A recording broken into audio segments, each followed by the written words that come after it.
بسم الله الرحمن الرحيم. السلام عليكم ورحمة الله وبركاته. الحمد لله حمدا كثيرا طيبا مباركا فيه، والصلاة والسلام على سيد المرسلين محمد وآلہ وصحبہ اجمعین، اما بعد۔ حاضرین و ناظرین، یہ درس نمبر 1795 ہے اور آج سورۃ الزمر کی 2 آیتوں کی تلاوت اور تشریح کی جائے گی، آیت نمبر 45 اور 46، 45 and 46۔ چلیے سب سے پہلے ہم ان 2 آیتوں کی تلاوت کرتے ہیں، لفظی ترجمے اور ترجمے کے بعد تشریح کرتے ہیں۔ اعوذ باللہ من الشیطان الرجیم، بسم اللہ الرحمن الرحیم۔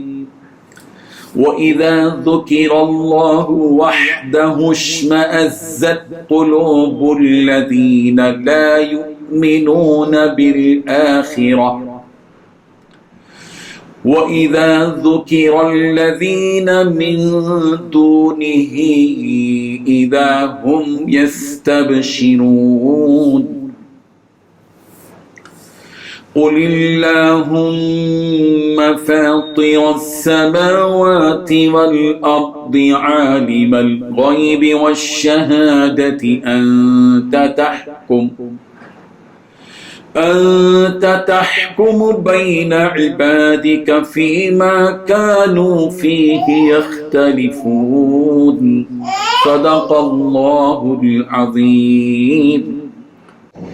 لفظی ترجمہ یوں ہے، وَإِذَا، اور جب ذکر کیا جاتا ہے اللہ وحدہ اکیلے کا، اشمئزت نفرت کرتے ہیں، قلوب الذین ان لوگوں کے دل جو لا یؤمنون ایمان نہیں رکھتے، بالآخرہ آخرت پر، وَإِذَا، اور جب ذکر کیا جاتا ہے الذین ان لوگوں کا جو من دونہ اس کے سوا ہیں، اذا اس وقت ہم وہ یستبشرون بڑے خوش ہوتے ہیں۔ قل آپ کہہ دیجئے اللہم اے اللہ، فاطر السماوات والارض آسمانوں اور زمین کے پیدا کرنے والے، عالم الغیب والشہادہ چھپے اور ظاہر کے جاننے والے، انت تحکم تو ہی فیصلہ کرے گا، بین عبادک اپنے بندوں کے درمیان، فیما ان میں کے کانوں وہ تھے، فیہ ان میں یختلفون اختلاف کرتے تھے۔ ترجمہ یوں ہے، اور جب کبھی تنہا اللہ کا ذکر کیا جاتا ہے تو جو لوگ آخرت پر ایمان نہیں رکھتے ان کے دل بیزار ہو جاتے ہیں، اور جب اس کے سوا دوسروں کا ذکر کیا جاتا ہے تو یہ لوگ خوشی سے کھل اٹھتے ہیں۔ کہو اے اللہ، آسمانوں اور زمین کو پیدا کرنے والے، ہر غائب و حاضر کو جاننے والے، تو ہی اپنے بندوں کے درمیان ان باتوں کا فیصلہ کرے گا جن میں وہ اختلاف کرتے رہے ہیں۔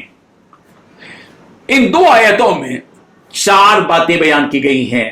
پہلی بات، جب کبھی تنہا اللہ کا ذکر کیا جاتا ہے تو جو لوگ آخرت پر ایمان نہیں رکھتے ان کے دل بیزار ہو جاتے ہیں، اچاٹ ہو جاتے ہیں۔ دوسری بات، اللہ کے علاوہ دوسروں کا ذکر جب کیا جاتا ہے تو یہ لوگ خوشی سے کھل اٹھتے ہیں۔ تیسری بات، کہو اے اللہ، اے آسمانوں اور زمین کے پیدا کرنے والے، ہر حاضر و غائب کے جاننے والے۔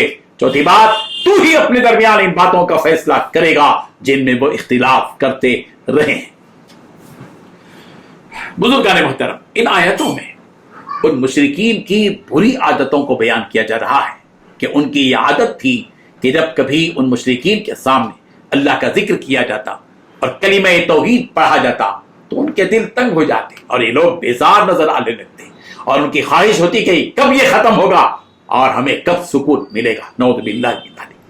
اس کی وجہ یہ ہے کہ یہ لوگ اللہ پر اور موت کے بعد اٹھائے جانے پر ایمان ہی نہیں رکھتے تھے۔ تو جب کوئی انسان کسی بات پر یقین ہی نہیں رکھتا اور اس سے اسے محبت اور لگاؤ ہی نہ ہو تو جب وہ بات اس کے سامنے بیان کی جاتی ہے تو ظاہر بات ہے کہ وہ اسے پسند نہیں کرتا، یہاں تک کہ وہ اسے سننا بھی گوارا نہیں کرتا۔ یہی حال ان کافروں کا اللہ تعالیٰ سے متعلق تھا کہ جب اللہ تبارک و تعالیٰ کی بات ان کے سامنے کی جاتی تو وہ بیزار ہو جاتے، اکتاہٹ کا شکار ہو جاتے، انہیں بیزار محسوس ہوتا تھا۔ اور جب دوسروں کا تذکرہ ہوتا تو ان کے دل